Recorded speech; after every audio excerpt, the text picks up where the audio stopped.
கோவை கரும்புக்கடை பகுதியில் எளிய மக்களுக்கான மருத்துவ சேவை வழங்கிட லைஃப் ஜோன் ஸ்கேன் சென்டர் இனிதே ஆரம்பமானது. மக்களுக்கான அத்தியாவசிய தேவையான மருத்துவம் என்பது இன்று ஏழை எளிய மக்களுக்கு எட்டாக்கனியாக மாறி வரும் சூழலில் சோஷியல் வெல்ஃபேர் அறக்கட்டளையின் சார்பில் மக்களுக்கு குறைந்த விலையில் மருத்துவ சேவை வழங்கிடும் life zone clinic, pharmacy, lab ஆகியவையும், கிராமங்களுக்கு சென்று முற்றிலும் இலவசமாக மருத்துவ சேவை வழங்கி வரும் லைஃப் ஜோன் நடமாடும் மருத்துவமனை, மொபைல் கிளினிக் ஆகியவையும் சிறப்பாக செயல்பட்டு வருகிறது. தற்பொழுது அதன் அடுத்த கட்டமாக லைஃப் ஜோன் ஸ்கேன் சென்டர் உதயமாகியுள்ளது. லைஃப் ஜோன் ஸ்கேன் சென்டர் திறப்பு விழா இன்று மாலை லைஃப் ஜோன் கிளினிக் வளாகத்தில் வைத்து நடைபெற்றது. தமிழ் மாநில தேசிய லீக் பொதுச் செயலாளர் அல்ஹாஜ் அல்தாஃப் ஹுசைன் சிறப்பு விருந்தினராக கலந்து கொண்டு லைஃப் ஜோன் ஸ்கேன் சென்டரை திறந்து வைத்தார்.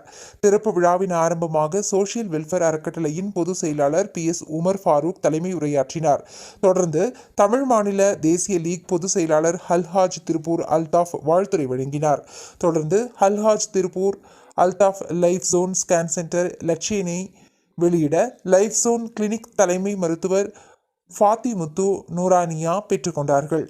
நிகழ்வில் சோஷியல் வெல்ஃபேர் அறக்கட்டளையின் துணைத் தலைவர் ஷஃபீர் அஹ்மத், அறங்காவலர்களும் லைஃப் ஜோன் கிளினிக் மருத்துவர்கள், செவிலியர்களும் கலந்து கொண்டனர். மேலும் ஜமாதாரர்களும் பொதுமக்களும் கலந்து கொண்டு நிகழ்வை சிறப்பித்தனர்.